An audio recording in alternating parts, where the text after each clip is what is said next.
Merlin is as horizontal as it gets, right? And we have had this conversation in the past as well, and a bunch of very interesting productivity use cases all kind of coupled together in this very easy to use product, right? And a Chrome extension.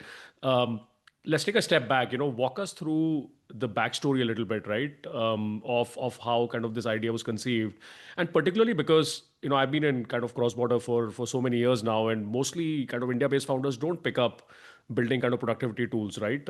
As a problem statement. Yeah, I think the biggest thing was that like I had a massive fascination for Chrome extensions. We all the three co-founders, we were working on another Chrome extension for note taking using inside meetings, but in a manual way, not using any AI. And this was like much before we had even incorporated our company, right? So and the at that time we just got around 40 users for that extension, and we were like, oh, this is still meaningful, because all other projects which we worked on, they did not even get like single digit, like double digit users, like even 10 users. So we had a massive fascination on productivity tools in general. And like, because we ourselves were users of these tools, we saw the potential of how it can truly deliver really good value, right?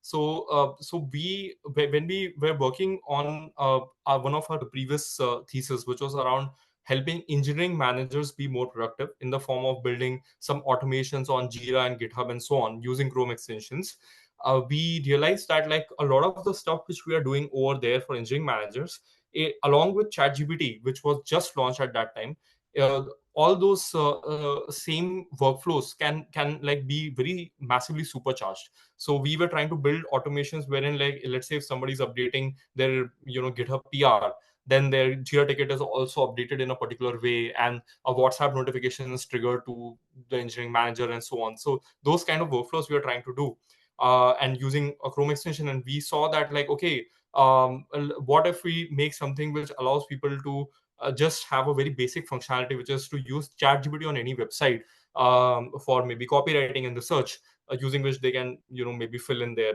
Jira ticket responses or write comments on their pull requests and so on. Like, so we thought that it would be a vertical product, because we launched it with the perspective that like only engineering teams are going to use it. And and because of that, we designed the interface to be very developer centered. It was like a simple command k like interface, a command bar interface, and you can like use it to access ChatGPT on any website and rewrite content and so on.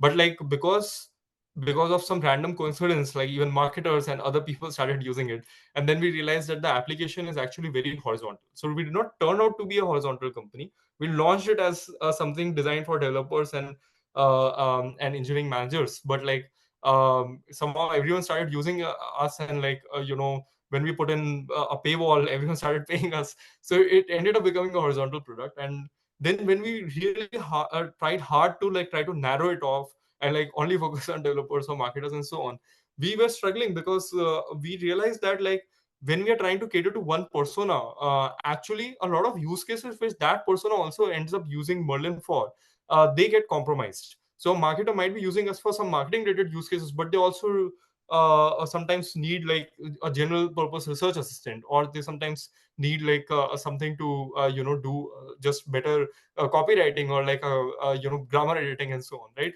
So what ended up happening was that we ended up like accumulating a lot of these long tail of use cases, and our users really got annoyed when we ended up trying to verticalize, and that's why we ended up becoming very horizontal in nature.